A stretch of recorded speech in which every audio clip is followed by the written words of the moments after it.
Hello everyone, welcome back to another video. और आज अपने ट्रिक्स के पिटारे से एक और चैप्टर का नंबर है और वो है प्लांट न्यूट्रिशन। प्लांट न्यूट्रिशन में याद करने वाली बहुत सारी चीज़ें हैं, तो काफ़ी सिमिलर सिमिलर चीज़ें हैं, तो उनको याद करना बड़ा मुश्किल होता है। और याद हो भी जाता है तो उसमें कंफ्यूज रहता है हमेशा। तो उस कन्फ्यूजन को दूर करने के लिए अपन लेके आए हैं ट्रिक। तो इसमें मैक्रोन्यूट्रिएंट्स, माइक्रोन्यूट्रिएंट्स, बहुत सारे न्यूट्रिएंट्स हैं, तो उनको याद कैसे करें। तो चलो करते हैं स्टार्ट। सबसे पहले नंबर आते हैं मैक्रोन्यूट्रिएंट। मैक्रो मीन्स बड़ा, यानी कि मैक्रो मीन्स बड़ा ही होता है ना, माइक्रो मीन्स छोटा और मैक्रो यानी बड़ा। तो कुछ बड़ा करने वाले हैं, तो जो मैक्रो न्यूट्रिएंट है उनकी वैल्यू होनी चाहिए कम से कम 1 से लेकर 10 मिलीग्राम पर लीटर के अंदर में इनकी वैल्यू लगभग होनी चाहिए।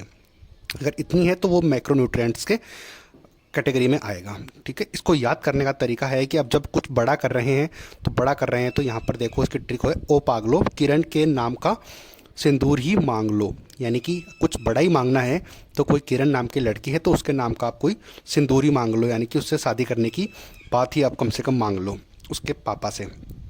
ठीक है, आती है इतनी बात समझ में। तो इस ट्रिक से अपनी सारे जो एलिमेंट्स हैं तो ये मैक्रोन्यूट्रिएंट्स के वो क्लियर हो जाएंगे। तो ओ मीन्स आ जाएगा ऑक्सीजन, पागलो मीन्स पागलो के पी से आ जाएगा फॉस्फोरस, और किरण के के से आ जाएगा पोटेशियम, कैल्शियम, कैल्शियम एन से नाइट्रोजन, सी ए से फिर कार्बन, का मीन्स हो जाएगा कार्बन, और सिंदूर मतलब एस सल्फर, ही मीन्स हाइड्रोजन, और मांगलो मीन्स मैग्नीशियम। इससे अपनी ट्रिक्स से सारे एलिमेंट्स जो होते हैं मैक्रोन्यूट्रिएंट्स के वो कंप्लीट हो जाते हैं इस ट्रिक से। ट्रिक याद कर लेना, बिल्कुल आसान सी है।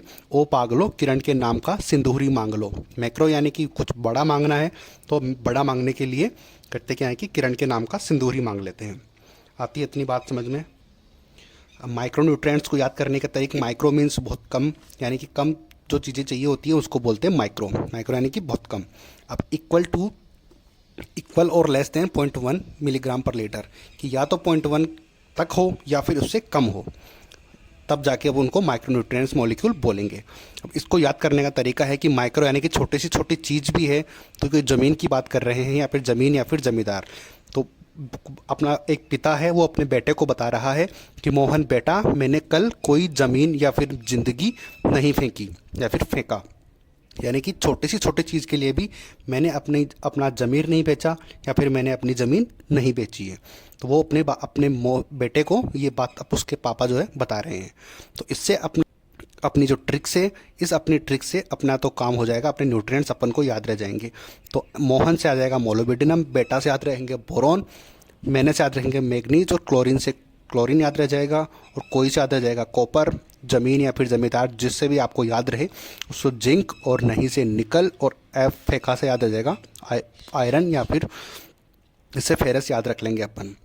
आती है इतनी बात समझ में। ट्रिक को एक बार फिर से देख लो, मोहन बेटा मैंने कल कोई ज़मीन नहीं फेंकी। तो ये है माइक्रोन्यूट्रिएंट्स, यानी कि छोटी सी छोटी चीज़ के लिए भी मैंने कोई ज़मीन या फिर अपना ज़मीर नहीं फेंका।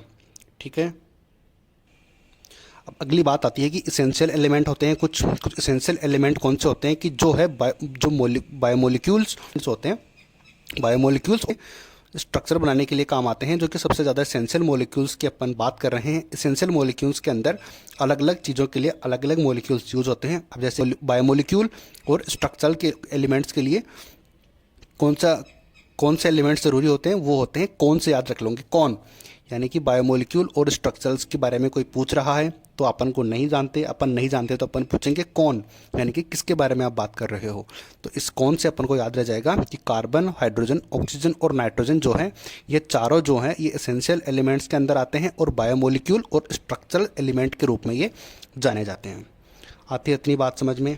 अब एनर्जी के रूप में, वो तो बायोमोलिक्यूल और स्ट्रक्चर्स के रूप में थे, और अब आते हैं एनर्जी के रूप में। अब कुछ एनर्जी के लिए भी ज़रूरी होते हैं, जैसे कि क्लोरोफिल के अंदर मैग्नीशियम प्रेजेंट होता है। ठीक है, अब क्लोरोफिल के अंदर मैग्नीशियम, यानी कि अब क्लोरोफिल है तो वो क्या करेगा, फोटोसिंथेसिस। अब फोटोसिंथेसिस करने के लिए एक जने की तो ज़रूरत नहीं है। अब मैग्नीशियम मतलब मैग्नीशियम, मैग्नीशियम यानी कि मैं यानी हम लोग, गणी यानी मतलब बहुत सारे, यानी कि हम बहुत हैं क्लोरो खाना बनाने के लिए। आती है बात समझ में। इससे याद रह जाएगा क्लोरोफिल के अंदर होती है मैग्नीशियम, और मैग्नीशियम को टुकड़ों टुकड़ों में आप कर लो, उससे याद रहेगा मैग्नीशियम यानी कि में घने हैं। घने मतलब को बोलते हैं बहुत ज़्यादा को बोलते हैं घना, तो यानी कि हम बहुत सारे हैं खाना बनाने के लिए। तो इससे अपन को याद रह जाएगा कि क्लोरोफिल के अंदर मैग्नीशियम प्रेजेंट होता है। और फॉस्फोरस के अंदर होता है कि फॉस्फोरस के अंदर एटीपी बनाने के लिए फॉस्फोरस का यूज होता है हमेशा। ठीक है, इससे अपन को ये चीज़ें याद रह जाएंगी।